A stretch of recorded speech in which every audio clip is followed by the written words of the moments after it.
Hi guys, John Techie here and today is may re-review tayo na case para sa ating Xbox Ally. So ito yung JSUX hard case for Xbox Ally. Napakaganda nitong case na to and very premium yung design niya. No? At ang kinagandaan nito, pag inopen nyo siya, ayan, yung parang foam niya rito is para siyang soft gamusa, parang ganun siya. No? Ang sarap niya hawakan. And very protected talaga yung ano, hindi siya magkakaroon ng gasgas sa inyong device. No? Tapos ito, may mga siksikan siya ng mga SD card dito. Pwede nyo lagay ng mga SD card. Although, hindi naman kayo gagamit ng maraming SD card dyan. Pero yan, nilagay nila yan dyan. Tapos, may velcro siya para maprotektahan yung screen nyo. Again, yung feel nito is yung para siyang gamusa. Ang ganda. Sarap niya hawakan, no? Tapos, yan, makikita nyo, nilagyan ko siya ng rubber grip, no? Post ko rin sa description kung gusto nyo siyang gawin. Although, minodify ko siya, kinat ko siya kasi lalagpas siya rito eh. Pang Xbox na controller tong grip na to. So, pakita ko lang sa inyo very quick. Yan. Kasi nagpapawis talaga minsan ang kamay ko, kaya bumili ako ng grip. Mas masarap siya lalong gamitin ngayon. Pero anyways, ang didiscuss natin is yung case na to, syempre. Kinagandaan nito is yung under cover niya. Ayan, makikita nyo. Nandito lahat yung mga peripherals na pwede nyo gamitin. So, andito yung power bank ko. Andito yung charger. Although, hindi ito yung original charger.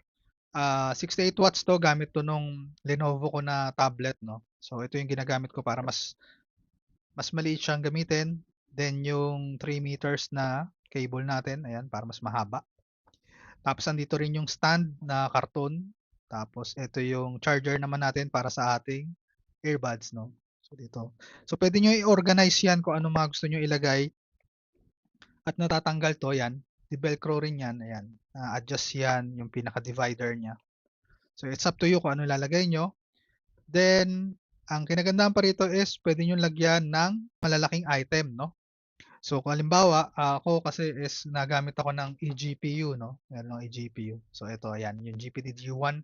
Meron akong separate na tutorial nito. Check nyo rin sa description, yan. Mas magbibigay siya ng more performance sa inyong device kapag ginamit nyo to. As long as supported niya yung eGPU. Yan. So, gagawa natin is, alisin muna natin itong mga yan. Ayan. Stand. Yun nga lang, mababawasan. Ito nga pala yung strap niya, no? So, pwede nyo siyang i-shoulder strap. So, hindi lang siya handle lang, no? Tinry kong ilagay yung Steam Deck dito pero hindi siya nasasara. Tumatama yung analog stick niya, no? Pero kasya ang Steam Deck dyan. Yun nga lang, hindi nyo masasaran siya. So, useless din. So, ito yung eGPU natin, yan. Tapos, ito yung Thunderbolt cable niya. Yan. Medyo i-organize nyo lang siya kasi pag pinagpatong-patong nyo siya, mahirap siya isara eh, hindi siya sasara. Tapos yung power cable niya, ito, dito lang natin siya sa gilid lalagay. So, kinagandaan din itong eGPU na to is very portable din siya, no? Pwede siyang bitbitin. Hindi siya kagaya ng mga external GPU na yung buong video card is naka-enclosure siya. Medyo mahirap yung dalhin, no? And isa pa is serve as a charger na rin to, no? So, hindi na kayo kailangan magdala ng charger. Ito na lang. And mas may improve pa yung gaming experience nyo o yung graphics ng games. So yan, pag sinara natin yan, ayan, very fit siya. So yun. Yun. So ito yung ideal go-to ko pag gusto ko halimbawang maglaro sa mga cafe. Meron naman akong separate na bag bukod dito. So doon ko na lang ilalagay siguro yung power bank, yung mga charger. Yan.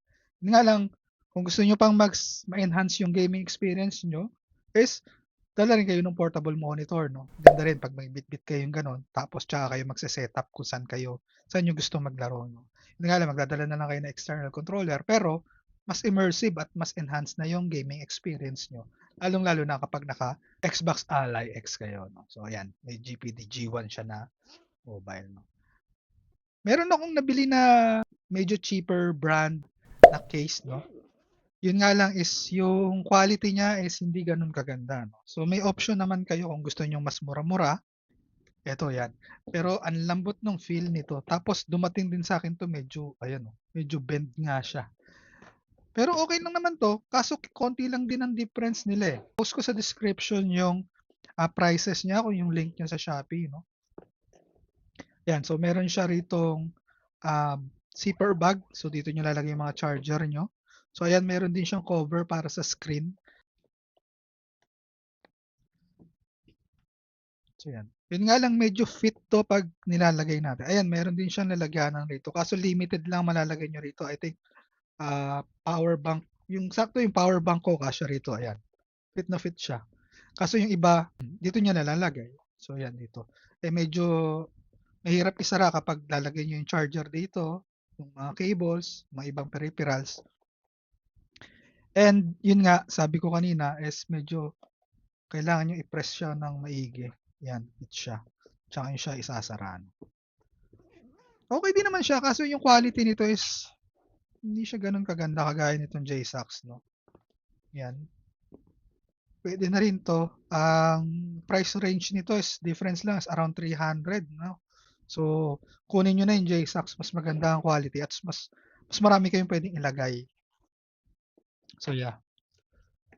So, ayan, dami ko nang nabibiling product sa J-Sax, no? J-Sax, baka naman meron tayong sponsor dyan, no? At ang dami ko ng product. Steam Deck pa lang is puro J-Sax na yung ating mga brand na ginagamit, no? Yung ating mga peripherals para sa Steam Deck.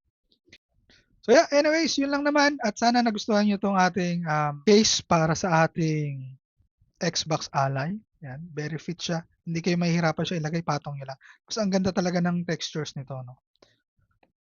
Para siyang foam na gamusa, ganun siya. Yan, very protective siya, tapos hindi nyo ramdam na napipress siya maigi or mahirap siya i-cover. Ayan, madali lang siya. Yan. Zipper niya, ang ganda. Yan. Ganito siya kakapal, no? Ito yung likod niya. Yan. Matibay yung quality nito. Para siyang, kung meron kayong case ng Legion Go, ganon siya. Parang ganon. Kasi walang kasamang case tong Xbox Ally, no? But anyways, yun lang guys. And thank you very much sa mga tumambay. Sana nagustuhan nyo itong video. Again, this is John Teki. Like and subscribe po. And God bless everyone.